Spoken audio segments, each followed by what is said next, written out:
Hey everyone, it's Steph, and I'm reporting from my house in Brooklyn. And this is the second episode of my mental wellness channel. And today I'm going to talk about anxiety and how to overcome anxiety. This was inspired by one of the first responses that I got. I was asked to do a video on how to overcome it, tips and tools on how to deal with it, and sort of wean your way out of any sort of anxiety feelings that you might have. So I'm going to give you 7 little tricks and tips for overcoming anxiety. And these are things that have 100% worked for me.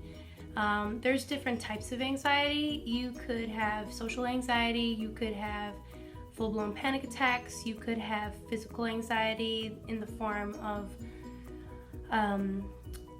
like a tightness in your chest or throat or neck, shoulders, strange, weird body symptoms that could happen. But yeah, there's different types of anxiety, so depending on what kind of anxiety you're dealing with, just kind of play it by ear. But these are the things that work for me. And number 1 is exercise. The biggest thing that's helped me with anxiety is going for a run. I love to run, or just going for a walk around the block and getting my heart rate going, because basically what happens when you experience anxiety is it's a chemical thing that's happening in your brain, and when you feel anxious energy or nervous energy, there's chemicals floating around in your body, and your body needs to basically let that out in some sort of way. And if I go for a run, or if I'm working out, or if I'm, physically using my body, it's going to completely dissolve that or give it something else to put its energy to. So I noticed that within 5-10 minutes of running or walking, my anxiety will kind of level out a little bit, because my body is sort of absorbing that anxious energy. So number 1, exercise is the biggest, easiest, quickest way to dissolve anxiety. Number 2, meditation. I love this. I've been doing this a little bit more frequently in my life recently, and I use meditation. You don't have to be like a yogi or whatever. Like it's just start simple. Using breathing exercises, whether it's 5 or 10 minutes or 15 minutes that you might have in the day. And if you're completely new with meditation, which I was in the beginning, I got an app. There's tons of apps on your phone, just check them out. There's one called Headspace that I really liked, and it basically guides you through 10 minutes of meditation, and you just plug in your earphones, you sit on the floor or in your chair or whatever for 10 minutes, and it guides you through the meditation. So I've incorporated that throughout my day.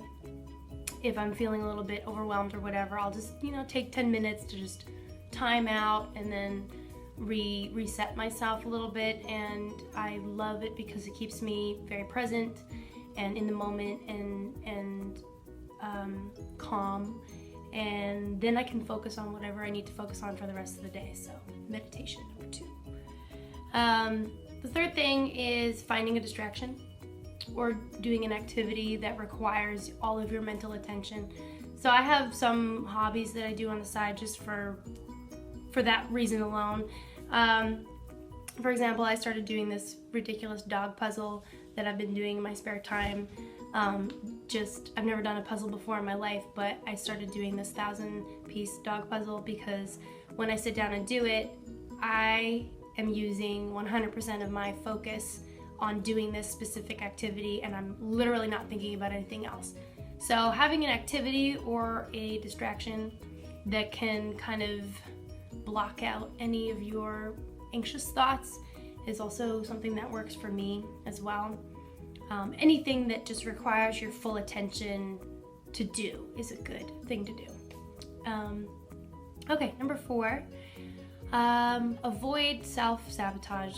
So when you have anxiety happening or you're going through an episode, one of the things you might want to do is in your brain think, why can't I just be normal? What's happening to me? Why am I reacting like this? Why can't I just keep it together? And then the thing is that that's a symptom of anxiety. So you have to be able to sort of separate yourself and be able to say, this is a symptom, this is not me, and just be able to recognize that as like a trigger point and just try and avoid that. So avoid self-sabotage as much as you can. Number 5 is read about it. Reading about anxiety is super helpful because it's kind of like if you get a cold and you don't know what it is, or you get sick and you have no explanation of what it could be, and then you read about it and you're like, oh, I have this symptom, this symptom, this symptom, and all of a sudden you feel better because it's like, oh, okay, I know what this is now. That's the same thing when you read about it. If you read about anxiety and you read about the symptoms and you read about how it's a chemical thing, you start to feel better because there's an explanation for things. And sometimes when you're in it, there is no explanation and you just need answers. So reading about it is super helpful too. Number 6, talk to someone. It's pretty straightforward. Talk to someone about it. Call my friends, call my family, talk to my boyfriend, talk to someone. That's really easy. I know as a girl that's like the way to go, but for some guys, maybe not so much. And number 7, this is the last one, is positive self-talk. So when you sort of pull yourself out of it, just be able to just pull yourself aside and say, okay, this is not gonna last forever. This is gonna pass. I am not crazy. This is normal. Everything's fine. Everything's fine. Everything's fine. And then carry about your day. So I hope that this has been helpful for you. If you have any suggestions or topics that you want to talk about, hit me up, stephlangemusic@gmail.com. Thanks, guys.